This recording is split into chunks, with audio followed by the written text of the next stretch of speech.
We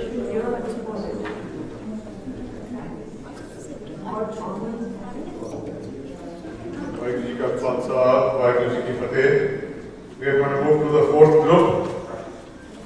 We're going to draw the name of the first participant.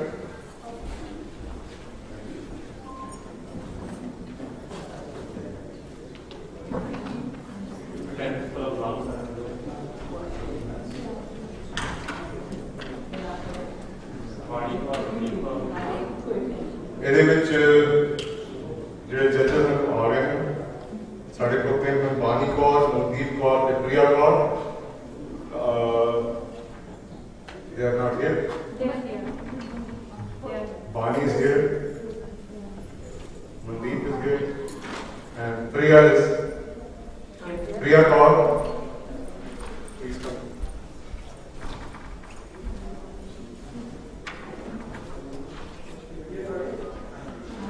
So, is book the title है Life Sketch and Teachings of Guru Nanak Dev Ji by Sikh Missionary College, Ludhiana.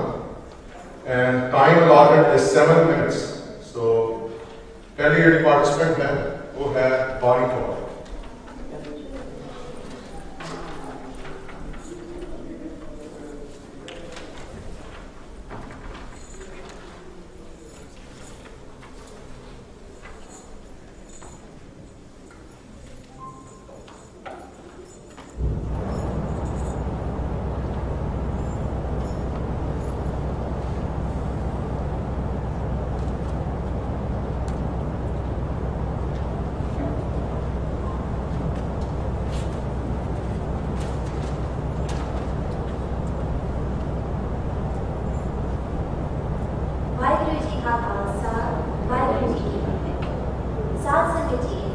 Today I would like to talk to you about the life, odysseys, and teachings of Guru Nanak.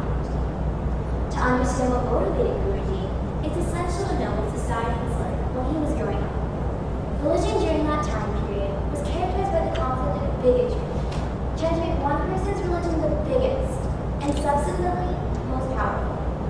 The Mughal rulers had little tolerance for other religions and mounted campaigns of forced conversions. People followed meaningless rituals. The Brahmins practiced idol worship, while the yogis attempted to detach their bodies from their minds in order to get closer to God. Religion had become something practiced out of blind beliefs and ignorance. The government in India at the time of Guruji's birth was an aristocratic system. It wasn't concerned about the welfare of its people, only the power and status of its leaders. India had become a battleground between the Hindus and the Muslims, the two largest religious groups with different sets of ideas. They did have at least one thing in common though. Each group wanted to eliminate one another. Thankfully, things have changed for the better in modern times. One major difference now is that citizens have the right to freedom of religion, something that was unheard of in Guruji's time. Today's laws have helped to put an end to open bigotry. Also, in Guruji's time, religious factors played a major influence in governmental decisions. Today, constitutions are present which provide separation between church and state. Unfortunately, greed for power and status persists. The recent healthcare debate is a great example of how both Republicans and Democrats were inordinately concerned about winning the next election instead of introducing gender.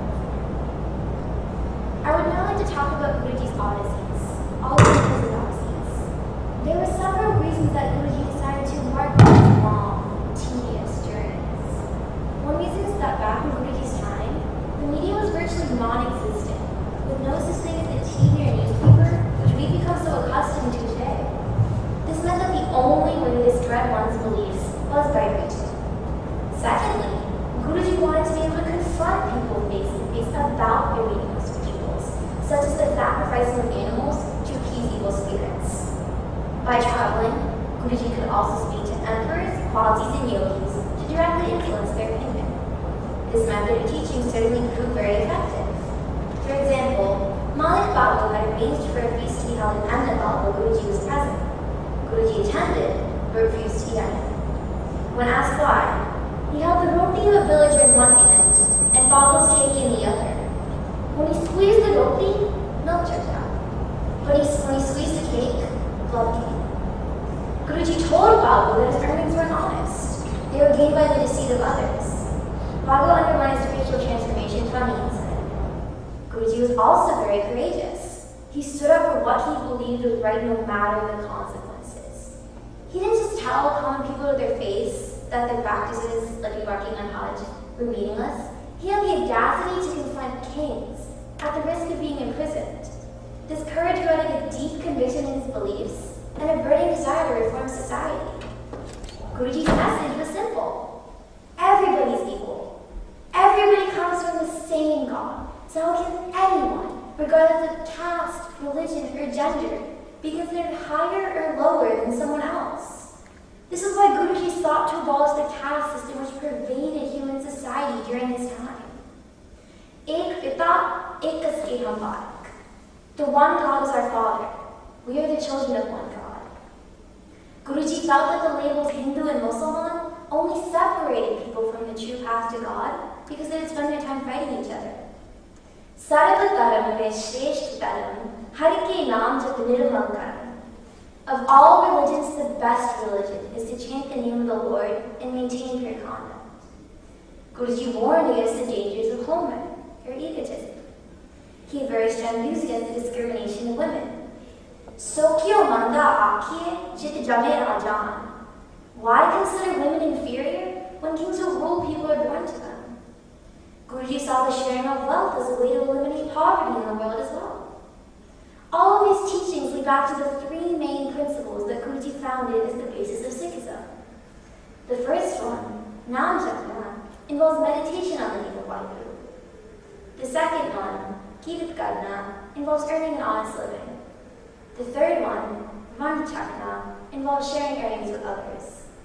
Unfortunately, I feel that some Sikhs today aren't following Guruji's message. For example, Guruji stressed the importance of Kirtan and Path as a way of uniting with God. Granted, many people recite Bhakti each day, but how many actually comprehend what they're chanting? Women are still down upon in some circles, even though